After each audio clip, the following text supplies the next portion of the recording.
प्यारे बच्चे, आज हम नंबर सिस्टम पढ़ेंगे। उससे पहले तो आप सभी अच्छे होंगे और आशा है जो मन लगा के पढ़ते भी होंगे। पिछले वीडियो में हमने संख्या पद्धति में जो है कुछ डिफिनेशन जाने थे, जैसे पूर्ण संख्या के बारे में जाने थे, प्राकृत संख्या के बारे में जाने थे, सम संख्या के बारे में जाने थे, विषम संख्या के बारे में जाने थे। इन चीज़ों को जान चुके थे। इसके अलावा जो है नंबर सिस्टम में हम यह भी पढ़ चुके थे जो हमारे राष्ट्र में, जो हमारा देश है भारत देश में, किस प्रकार संख्या को दहाया जाता है और पूरे दुनिया में जो दहाने का तरीका है वह क्या है। तो हम मेरे देश में जो चलता है उनको हम राष्ट्रीय अंकन पद्धति कहते थे, नेशनल नंबर सिस्टम। और इंटरनेशनल नंबर सिस्टम जो होता है उसमें बताया गया था, नेशनल नंबर सिस्टम में जो होता है आप लोग को याद भी होगा, जो नेशनल नंबर सिस्टम में जो होता था राष्ट्रीय अंकन पद्धति में, एक बार पुनः हम रिवाइज कर ले फिर आगे निकलेंगे। राष्ट्रीय अंकन पद्धति जो है, राष्ट्रीय अंकन पद्धति आ रहा ना, राष्ट्रीय अंकन पद्धति में देखिएगा हम बताए थे पहला 3 अंक, इसके बाद 2-2 अंक के बाद क्या पड़ता है, कोमा पड़ता है। क्या पड़ता है, कोमा पड़ता है। लेकिन अंतरराष्ट्रीय अंकन पद्धति में, ये तो हम शून्य के माध्यम से दिखाए थे। अब आपको पूछा जाएगा शून्य क्या सभी प्राकृत संख्या पूर्ण संख्या, ये क्वेश्चन के दौरान हम बताएंगे शून्य क्या है, प्राकृत या पूर्ण संख्या है। तो शून्य क्या है, पूर्ण संख्या। शून्य क्या है, पूर्ण संख्या है, क्योंकि आपको पता है जो गिनती की संख्या प्राकृत संख्या और गिनती की संख्या में शून्य को शामिल कर लिया जाए तो वही क्या हो जाता है, हमारा पूर्ण संख्या हो जाता है। तो शून्य के माध्यम से दिखा, अब अंक के माध्यम से हमको दिखाना होगा तो हम क्या करेंगे, पहला 3 अंक, और अंक आपको पता है अंकों की संख्या कुल कितनी है, कुल 9 अंक है, सॉरी कितने हैं, 10 है, जिसमें शून्य 0 से लेकर के 9 तक। अब देख लीजिए ये क्या हो गया, अंतरराष्ट्रीय अंकन पद्धति की बात थी। पहला 3 अंक, इकाई, दहाई, सैकड़ा, इसके बाद 1000, 10,000, इसमें 100,000 नहीं चलता है, फिर 1000, 10,000, इसके बाद लाख में घुस जाते हैं, लाख के बाद 10 लाख। अब आगे देखिएगा राष्ट्रीय के बाद अंतरराष्ट्रीय अंकन पद्धति क्या है, अंतरराष्ट्रीय अंकन पद्धति, अंकन पद्धति।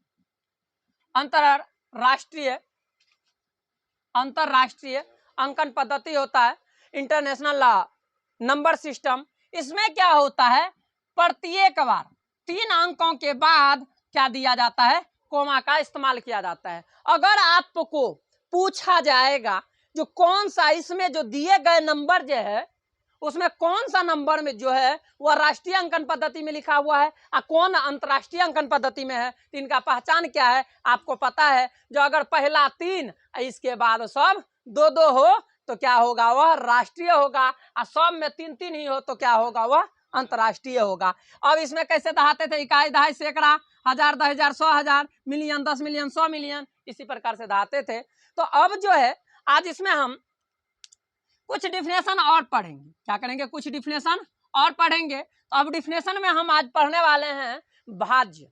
किसको पढ़ने वाले हैं, भाज्य पढ़ने वाले हैं। इसके बाद भाज्य के बाद हम क्या पढ़ेंगे, अभाज्य पढ़ेंगे। सबसे महत्वपूर्ण है, बहुत सारे बच्चे ऐसे हैं जिनको भाज्य और अभाज्य की जानकारी नहीं है, क्योंकि वह भाज्य को विषम भी मान लेता है, जो विषम का ही डिफिनेशन भाज्य में कह देता है या अभाज्य में कह देता है। जी नहीं, भाज्य अभाज्य अलग चीज है, सम विषम अलग चीज है। सम विषम में उस रोज हमने डिफिनेशन बताया था, सम किसे कहते हैं, जिसके इकाई का स्थान पर 0, 2, 4, 6 एवं 8 हो, वह संख्या 2 से निश्चित ही विभाजित होगी। लेकिन बताए थे आप ये नहीं याद रखिएगा जो संख्या 2 से विभाज्य हो वह संख्या सम संख्या हो, तब इतना बड़ा लिख देंगे भर दिन भागे करने में लग जाएगा। जी नहीं, इकाई प्लेस वैल्यू, इकाई में जो हमको देखना है, इकाई के वंश के प्लेस पर क्या है उनके बारे में वो देख के हम बता सकते हैं सम है या विषम है। और आपको बताए थे जो एक महफिल में है बाराती को छोड़ करके शेष क्या होंगे, सराती होंगे, अर्थात 0, 2, 4, 6, 8 आ गया, इसके बीच की संख्या जो है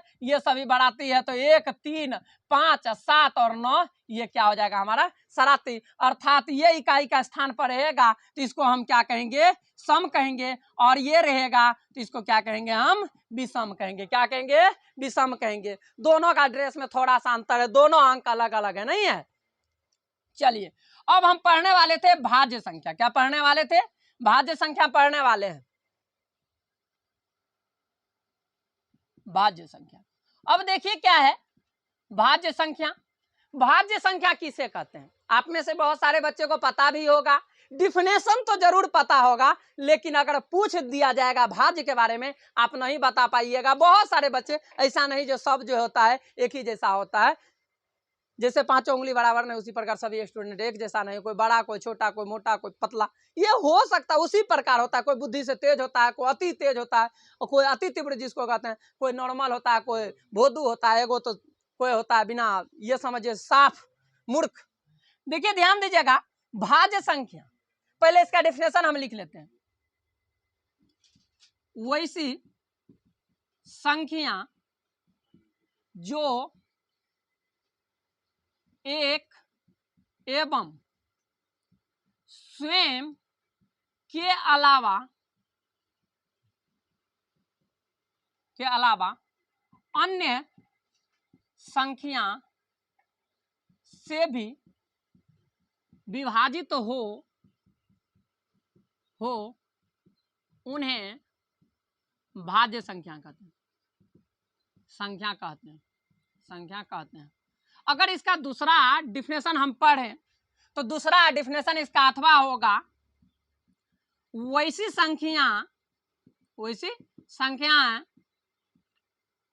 संख्या जिसका अब दो से क्या हो अधिक अपवर्तक हो, उन्हें क्या कहते हैं? उन्हें भाज्य संख्या।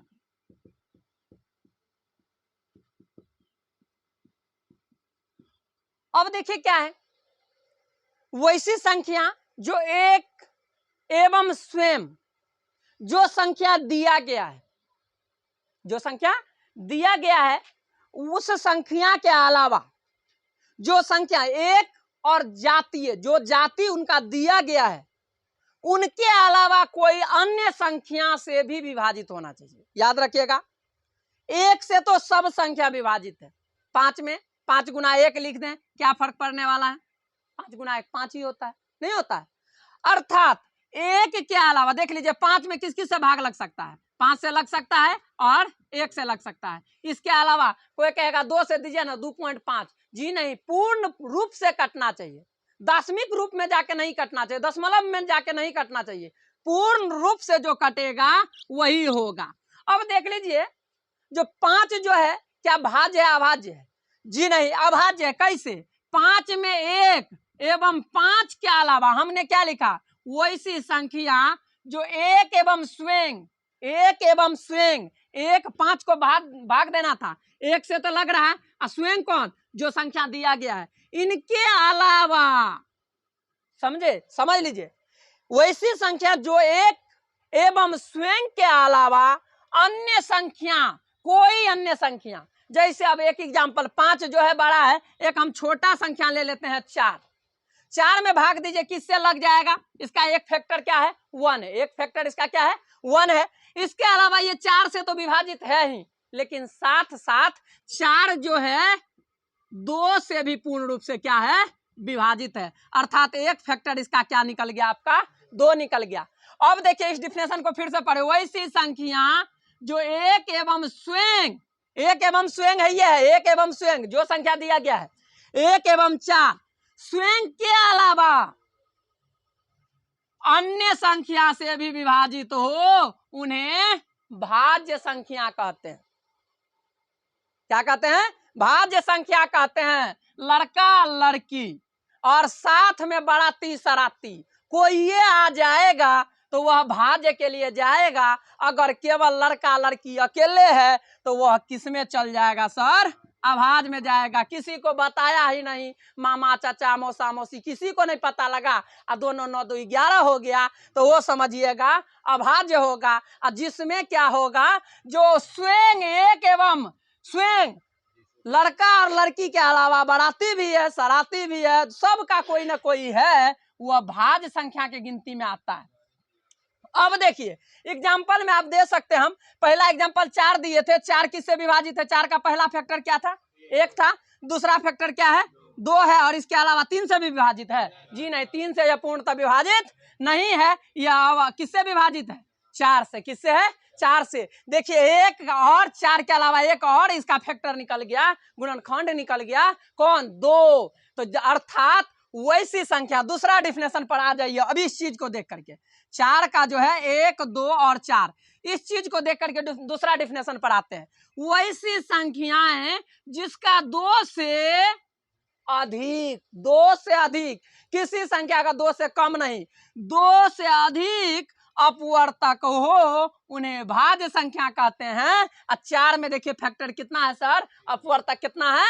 3 गो, 1, 2, 4, अर्थात ये कितना कुल मिला के हो गया? 1, 2, 3, अर्थात कुल मिला के 3 अपवर्तक है। तो ये क्या हो गया? भाज्य हो गया। कोई संख्या लिखा हुआ और वह संख्या, लेकिन इस भाज्य को जानने के लिए क्या इनका कौन सा फैक्टर होगा, कौन सा गुणनखंड होगा, इनके लिए भी विभाज्यता का नियम जो है, जिन्हें आज हम इंपॉर्टेंट रूप से पढ़ेंगे, विभाज्यता का नियम जो है, डिविजिबल रूल जो है, वह आना बहुत जरूरी है। और जब आपको विभाज्यता का नियम आता है तो समझिए आपको बहुत कुछ आता है।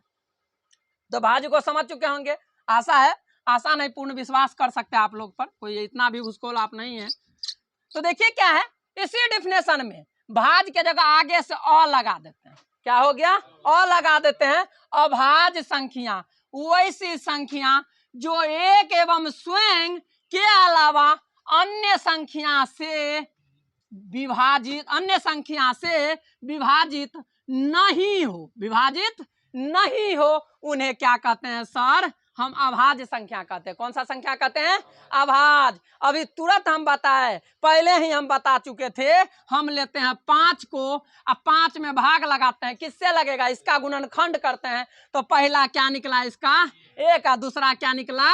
5। इसके अलावा भी कोई इनका है? जी नहीं। यहाँ देख लीजिए, इनका अलावा है भी नहीं। और यहाँ अभाज्य तो वही कह ही रहा है, क्या कह रहा? वैसी संख्या जो एक एवं स्वयं के अलावा अन्य संख्या से विभाजित नहीं हो, उन्हें अभाज्य संख्या कहते हैं। क्या कहते हैं? उन्हें अभाज्य संख्या कहते हैं। क्या कहते हैं?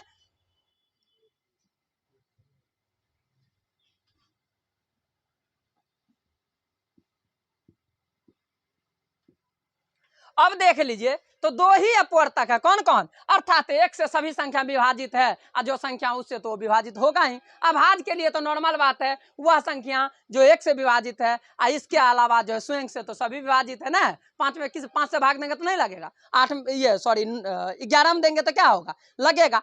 अब बहुत सारे ऐसे स्टूडेंट होते हैं, दूसरा डिफिनेशन भी इसका देख लीजिए। इसका भी पहला डिफिनेशन क्या हुआ? वैसी संख्या जो एक और स्वयं के अलावा कोई अन्य संख्या से विभाजित नहीं हो, अर्थात इनका कोई अन्य फैक्टर अपवर्तक नहीं हो। इसलिए यहां हमने लिखा वैसी संख्या जिसका केवल एकदम फिक्स कर दिया गया, केवल 2 ही अपवर्तक हो, उन्हें अभाज्य संख्या कहते हैं। क्या कहते हैं? अभाज्य संख्या। एग्जाम्पल के लिए 2 भाज्य है, अभाज्य है। बहुत सारे बच्चे को पूछ देंगे ना, 2 भाज्य है क्या भाज्य है? सर भाज्य है, क्योंकि उनको लग रहा है सम पूछा जा रहा है। जी नहीं, ये सम नहीं, हमने भाज्य पूछा है। क्या पूछा हमने? भाज्य पूछा है। अर्थात 2 भाज्य है, अभाज्य है। 2 अभाज्य है। कैसे? क्योंकि 2 का सिर्फ और सिर्फ 2 फैक्टर है। कौन कौन? 1 एवं स्वयं, 1 एवं स्वयं, इसलिए यह क्या है? अभाज्य है। तो 3, 2 के बाद कौन हो जाएगा? इसका एग्जाम्पल 3 हो जाएगा। 3 के बाद 4 भी होगा क्या? जी नहीं। क्यों? क्योंकि 1 से, 2 से और स्वयं से विभाजित है, अर्थात इसका 2 से अधिक है। कितना है? 2 से अधिक है। अब आगे देखिए, इसमें 5 आ जाएगा। क्या आ जाएगा? 5 आ जाएगा। 5 के बाद 6 आएगा क्या? जी नहीं। 6 का गुणनखंड जब हम तोड़ेंगे तो गुणनखंड में इनका जो है गुणज की संख्या अधिक होगा। 1 से पहले तो हो जाएगा 6। अब इसके बाद 2 से ट्राई करेंगे, 3 दूनी 6, और 3 से ट्राई करेंगे, अर्थात 6 जो है एक ऐसी अंक है 6। अगर आपको पूछा जाए, अगर आपको पूछा जाए जो अंक, ऐसे अंक बताइए जिस अंक का गुणनखंड की संख्या सबसे अधिक हो या अपवर्तक की संख्या सबसे अधिक हो, तो वह क्या आपका 6 है। किस किस से? 1 से, 2 से, 3 से और स्वयं 6 से। क्या होगा? स्वयं 6 से। अब देख लीजिए 1 2 3 4 न हुआ।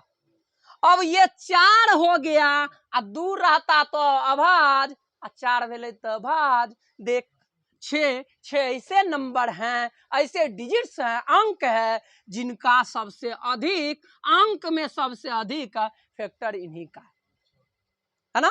क्योंकि अब 8 को कोई कहेगा 8 ले लीजिए, 8 की से 1 से 2 से 4 से 8 से। इसके अलावा जो ये 6, क्योंकि ये सबसे छोटा नंबर है ना, 6 8 की अपेक्षा छोटा नंबर है। चलिए इसको मिट दें।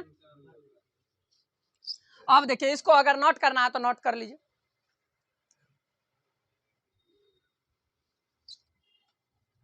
भाज्य अभाज्य तो अच्छे से समझ चुके होंगे, पूरी उम्मीद है। देखिए होता क्या है, कुछ तनिक क्षण के लिए समझ जरूर लेते हैं, तभी लगता है डिफिनेशन नहीं भी लिखेंगे ना तो कुशलता पूर्वक कहीं भी देख के ठोक देंगे, चल देंगे। अब यहां से रिलेटिव हम 2-3 ऑब्जेक्टिव पढ़ लेंगे। इस डिफिनेशन को हम पहले मिटते हैं, फिर जो है इसका हम 2-3 जो है इसका क्या पढ़ेंगे सर, इनके बारे में क्वेश्चन आ जाए, आपको पूछा जा रहा है, आप बताइए सबसे, इसी में से अगर आपको पूछा जाएगा सबसे छोटी भाज्य संख्या कौन होगा? सबसे छोटी भाज्य संख्या कौन होगा? 4 होगा। और एक क्वेश्चन यही थोड़ा सा घुमाएगा जो आप फंस जाए। एकदम से आपको जाने कहा गया सीधा रास्ता, लेकिन थोड़ा सा उसमें कंडीशन लगा, जैसे रोड पर ब्रेकर रहता है, कम कर सोच करके जाना पड़ता है, उसी प्रकार जो है सबसे छोटी भाज्य संख्या कहा तो रट के गए थे 4। अब इसी में क्वेश्चन चेंज कर दिया, क्वेश्चन पूछता है सबसे छोटी समभाज्य संख्या क्या होगा? तो 2। सही बात है, देख तो कहता है सही बात है जी, नहीं 2 तो अभाज्य है। क्या है? 2 अभाज्य है, अर्थात क्या हो जाएगा? 4 ही रहेगा। कौन रहेगा? 4 सबसे छोटी भाज्य संख्या, 4 सबसे छोटी समभाज्य संख्या, दोनों का यही आंसर होगा। क्या होगा? सबसे छोटी समभाज्य संख्या 4 और सबसे छोटी भाज्य संख्या 4। ये 2 क्वेश्चन यहां से बन गया। अब आप एक कंफ्यूजन है, जो सबसे छोटी अभाज्य संख्या कौन है? एक को हम भाज्य अभाज्य की गिनती में कहीं कहीं रखा गया है, कहीं कहीं नहीं रखा गया है। अगर एक को नहीं मानेंगे तो सबसे छोटी मेरा कौन सा अभाज्य संख्या होगा? 2। कौन होगा? 2। वैसे एक अभाज्य है, कहिए क्यों? क्योंकि एक का फैक्टर जो है एक के अलावा कोई नहीं, एक के अलावा इसका कोई नहीं है। अब देख लीजिए 2 का फैक्टर कौन कौन है? 1 और 2, अर्थात ये स्वयं और एक के अलावा इनका कोई अतिरिक्त अपवर्तक नहीं है, अर्थात ये 2 क्या है? अभाज्य है। अब आपको पूछा जाएगा सबसे छोटी सम अभाज्य संख्या कौन है? अभाज्य संख्या तो क्या कहिएगा? 2। क्या कहिएगा? 2। क्या कहिएगा? 2। और सबसे छोटी विषम तो क्या हो जाएगा? 3 हो जाएगा। कौन हो जाएगा? 3 हो जाएगा। एक भी लिया जा सकता है। उतार लीजिए, इसको नोट करना है।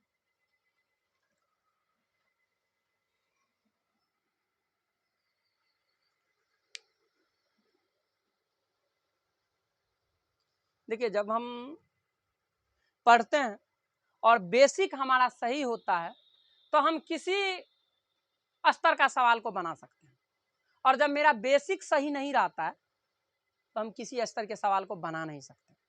सबसे बड़ा चीज है बेस का सही होना। अगर मकान बना है और मकान का जो कुर्सी होता है वही 5 इंची दे दें, ऊपर में जो है 15 इंची दीवार दे दें, तो कैसा रहेगा वो? जी नहीं, 15 इंची दीवार का कोई काम ही नहीं होगा जब बेस सही नहीं होगा। इसलिए आप जो है बीम बढ़िया से नीचे जो है ना, ये क्या कहते हैं, उनको सही से कीजिए, कुर्सी सही से दीजिए। इसके बाद उस पर बिल्डिंग देखिए ना कितना तगड़ा बिल्डिंग बनता है। अगर बेस सही रहेगा तो कितना भूकंप आएगा तो हिलेगा नहीं। अब भूकंप जो है विद्यार्थी के लाइफ में बेस जो होता है, ये सब चीज उनका बेस होता है। और विद्यार्थी लाइफ में भूकंप का मतलब पृथ्वी हिलना नहीं, भूकंप का मतलब होता है एग्जाम में अचानक सा कोई अन्य सवाल आ जाए तो हम अडिग हैं, हम हिलेंगे नहीं, क्योंकि हमें तो बेसिक पता। अभी जैसे ये सवाल था, बहुत सारे लोग कंफ्यूजन में तुरंत पहुंच जाएगा ना, पहुंच जाएगा। जो आप बताइए सबसे छोटी भाज्य संख्या 4 है और सबसे छोटी भाज्य संख्या क्या है? तो 4 ही रह जाएगा। हाँ विषम 3 हो जाएगा जी, 3 1 भी हो सकता है। मीटे क्योंकि एक का एक के अलावा अन्य कोई अपवर्तक नहीं है। हाँ, मीटे इसको, इधर वाला चमक रहा है नहीं ये। चलिए अब जो है आज हम पढ़ेंगे वह सबसे इम्पोर्टेंट टॉपिक होगा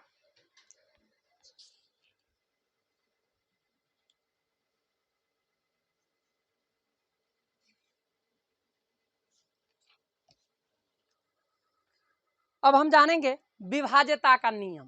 क्या जानेंगे? विभाज्यता का नियम, विभाज्यता का नियम, विभाज्यता का नियम बहुत ही बेहद इंपॉर्टेंट सवाल, क्योंकि ये पता नहीं है तो आप समझ लीजिए आपको कुछ पता नहीं है। आप पता ही नहीं कर पाइएगा जो कौन सम है कौन विषम है। चलिए अब देखिए विभाज्यता में सबसे पहला आएगा एक से, नहीं जी, एक से आएगा। एक से तो ऑल नंबर, सभी संख्याएं जो है ऑल नंबर्स जो है वो सब के सब जो है एक से विभाज्य है। तो हम विभाज्यता का नियम पढ़ेंगे कहां से? दो से। दो से विभाज्यता, विभाज्यता का नियम। अब देखिए दो से विभाज्यता का नियम हमने पहले ही सम संख्या का जो डिफिनेशन पढ़ा है वो उसी को उतार दीजिए। वैसी संख्याएं जिसके इकाई के स्थान पर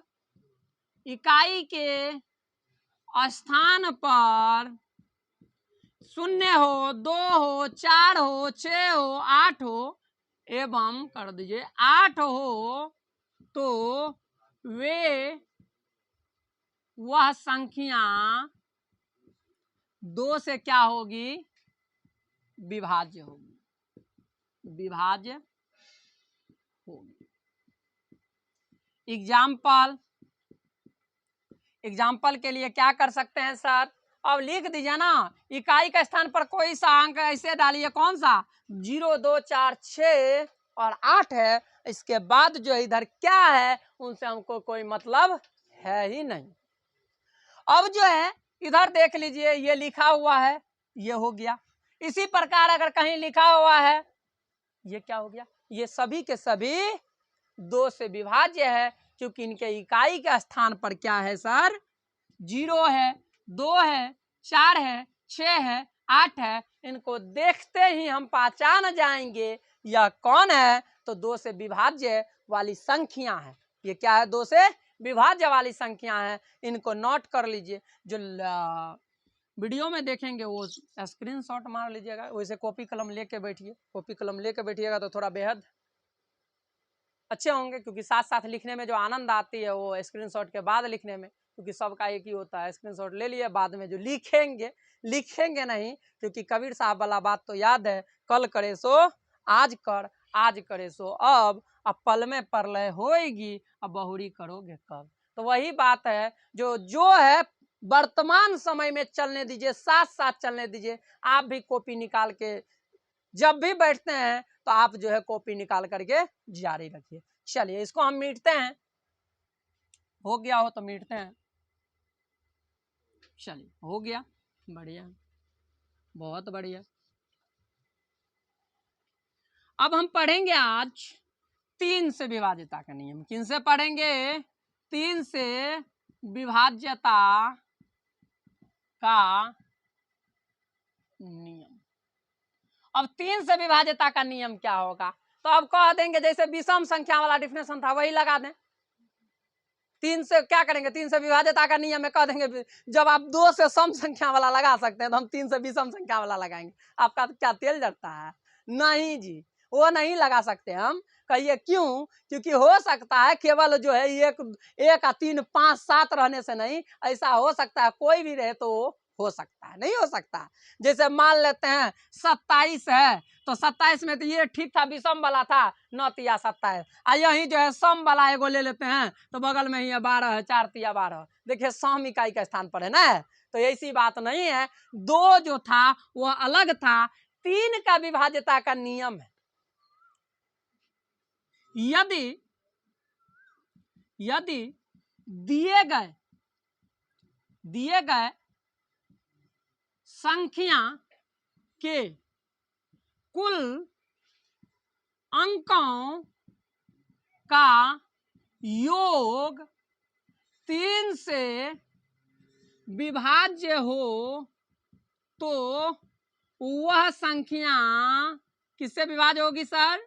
संख्या 3 से विभाज्य होगी। क्या होगी? विभाज्य होगी। एक वो तो टंटे मेरा खत्म हो गया, नहीं हो गया क्या? जो हम जो बहुत बड़ा संख्या लिखा हुआ है, लेकिन जोड़ तो हम लोग का, अब वो हमें जोड़ किसका जोड़ना है? देखिए ना सर, जोड़ना किसको? अंक को। अंक आपको पता है 0 से लेके 9 तक, ऐसे हम बोलते जाएंगे तभी आप जोड़ लीजिएगा। बोलेगा जो लिखो 5 7 4 9 11 9 6 5 4 3 2 1 3 5, ऐसे कहेंगे भी तभी आप जोड़ लीजिएगा। जैसे कंप्यूटर कैलकुलेटर होता है ना, उससे भी तेज आप जोड़ लीजिएगा अंक को। तो अंक को जोड़ना आसान है, संख्या को। अब हम कहते हैं 67 जोड़ो, 137 जोड़ो, 147 जोड़ो, 912 जोड़ो, तो कोई संख्या नहीं, अंक को जोड़ना और बेहद आसान है। तो कहता है यदि दिए गए जो संख्या है उनका कुल अंकों का योग, कुल अंक मतलब 0 1 2 और कहां तक? 9 तक, अगर यह है और इन सबको जोड़ेंगे और वह 3 से भाग देंगे, अगर वह 3 से भाग लग गया तो हम समझ जाएंगे यह 3 से क्या है सर? विभाज्य है। यह 3 से क्या है सर? विभाज्य है। देखिए जैसे एक एग्जाम्पल हम लिखते हैं, अब ये लिखा हुआ है, एक एग्जाम्पल हमने लिखा है। अब एक एग्जाम्पल हम जान नहीं रहे हैं ये 3 से विभाज्य है या नहीं है। हमने एक एग्जाम्पल के तौर पर यहाँ लिखा है, एक संख्या दिया है आपको और बताना है जो यह क्या है, भाज्य है, सॉरी 3 से विभाज्य है या नहीं। तो अंक देखिए तो कौन कौन है इसमें? 37 अलग अंक है, 26 अलग अंक है, नहीं ना? 3 अलग अंक है, 7 है, 2 है, 6 है। अब देखिए 7 3 10 और 10 2 12, 12 6 18, 18 3 से विभाज्य है सर? 6 तिया 18, यह संख्या क्या है? 3 से विभाज्य है या नहीं है? अगर इसी प्रकार ये तो छोट मोट लिख दिए, आप कहते हैं सर आप रट के आए थे, आप ही कोई संख्या बोलिए उधर से। जैसे हम मान लेते हैं इसको जांच करना है, ऐसे लिख दिए हैं। अब देखिए क्या है, ये संख्या 3 से विभाज्य होगा या नहीं होगी, यह हमें पता नहीं, लेकिन एक बार कोशिश तो जरूर करें। तो अब मान लेते हैं कोशिश ना करें, ये तो बहुत बुरी बात है। और जब तक कोशिश करे नहीं तो हम हार कैसे गए? जिसने कोशिश किया नहीं वो हारा नहीं। तो देखिए क्या है, 6 7 13 6 19 4 23 2 25 6 31 4 35, 35 3 से विभाज्य नहीं है, अर्थात ये 3 से विभाज्य नहीं है। अगर इसी का स्थान पर यहाँ 5 कर देते तो ये 3 से विभाज्य होता या नहीं? होता या नहीं? हो जाता। अब 3 6 13 6 19 4 23 2 25 6 31 5 36, 12 तिया 36, अर्थात इसका जो कुल अंक दिया गया था 6 7 6 4 2 6 5, ये टोटल अंक को जोड़े और जोड़ने के बाद 3 से भाग दे रहे थे। और देखिए इसमें कुल आया अंक का योग 3, 36, 12 तिया 36, अर्थात अब देख करके इसको बता सकते हैं ये 3 से विभाज्य है या नहीं है। इसी प्रकार आप जो है अपने मन से अंक लिखते जाइए, अपने मन से अंक लिखते जाइए और पता करते जाइए। ये रोड पकड़िए और पूर्णिया तक नंबर लिख दीजिए और सबको जोड़ लीजिएगा और अंक को, केवल अंक को जोड़िएगा और देखिएगा 3 से विभाज्य है तो कह दीजिए यहाँ से पूर्णिया तक जो आपने नंबर बैठाया है वह 2 3 से विभाज्य है या नहीं है। अब देख लीजिए इसको जोड़ते हैं, 7 6 13 9 13 9 22 2 24 24 36 37 43 4 47, 47 3 से विभाज्य है या नहीं है? तो 47 3 से विभाज्य नहीं है, अर्थात ये 3 से विभाज्य नहीं है। तो अब 47, अगर इसके स्थान पर कहीं एक अंक ज्यादा होता, यहाँ 8 होता, अगर यहाँ 3 होता, अगर यहाँ 7 होता तो यह संख्या क्या होती? 3 से विभाज्य होती। यह संख्या 3 से विभाज्य नहीं था। किसी को कोई दिक्कत हो तो आप कह सकते हैं और नहीं तो इसको छाप लीजिए फटाक से। चलिए प्रिंट आउट मारिए फटाफट। वैसे भी प्रिंटर आप लोग का बहुत मजबूत।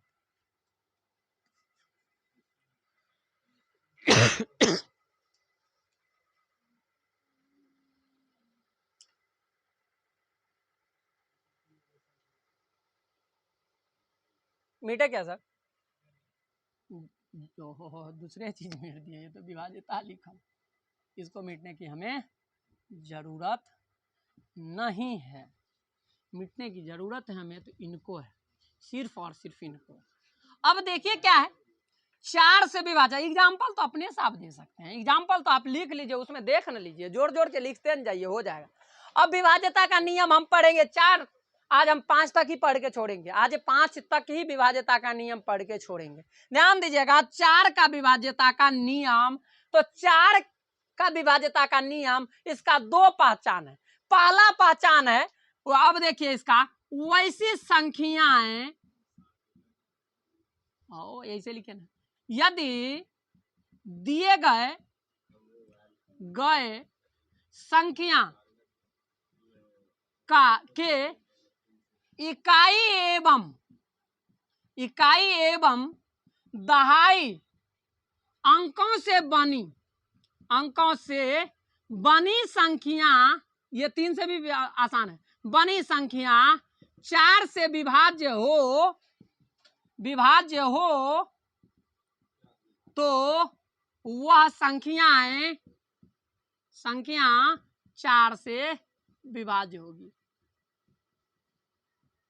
ध्यान दीजिएगा सर, क्या लिखा है मैंने, यदि दिए गए संख्या दिया गया है, एक पेज का संख्या है, उसके इकाई एवं दहाई आपको बताया गया था जब हम राष्ट्रीय और अंतर्राष्ट्रीय अंकन पद्धति, इसलिए सिर्फ मैं सिखा रहा था, जो जब हमको पता होना चाहिए हम दहाते किधर से हैं, तो आप सभी को पता है दाई से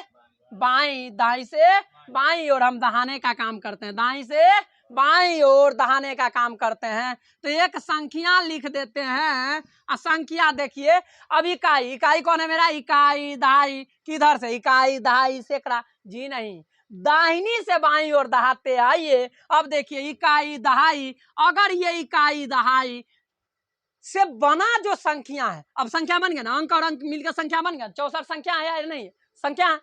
अगर इकाई और दहाई के अंक मिलने से संख्या जो बनेगा यहाँ, अगर वह 4 से विभाज्य होगा तो संपूर्ण संख्या क्या होगी, 4 से विभाज्य होगी। 16 चौके 64, अर्थात ये संख्या क्या है सर, 4 से विभाज्य है। अगर नहीं वाला है तो देख लीजिए, एक संख्या हम लिख देते हैं यहाँ। अब मान लेते हैं यहाँ है, तो इकाई एवं दहाई को क्या कीजिए, घेरिए और 4 से विभाग दीजिए, 4 से भाग दीजिएगा, कटेगा 25 4 से, जी नहीं, अर्थात ये 4 से विभाज्य है या नहीं है। अगर इसका स्थान पर क्या हो जाता, 8 हो जाए तो क्या हो जाएगा, 7 चौके 28, अर्थात ये संख्या क्या हो जाएगी, 4 से विभाज्य। इसका एक पहचान और है, वह सबसे आसान पहचान है, यदि इकाई दिए गए संख्या के इकाई एवं दहाई दोनों स्थान पर लड्डू हो, शून्य हो, तो वह संख्या किससे विभाज्य होगी, 4 से। देखिए और देख लीजिए, इकाई दहाई इधर से 2 अंक से बनल संख्या पर दोनों 0 है,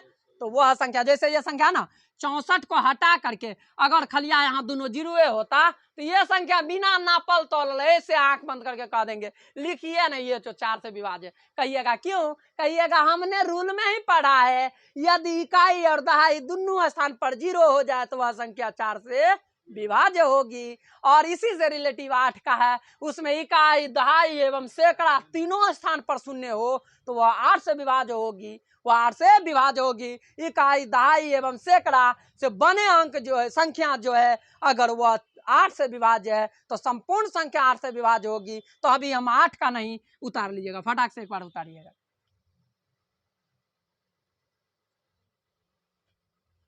एक और पढ़ेंगे 5 से, हाँ उतारिए ना, उतारिएगा तब ना, उतारते जाए फटाफट, मिटते हैं। अब हम पढ़ेंगे 5 से विभाज्यता का नियम।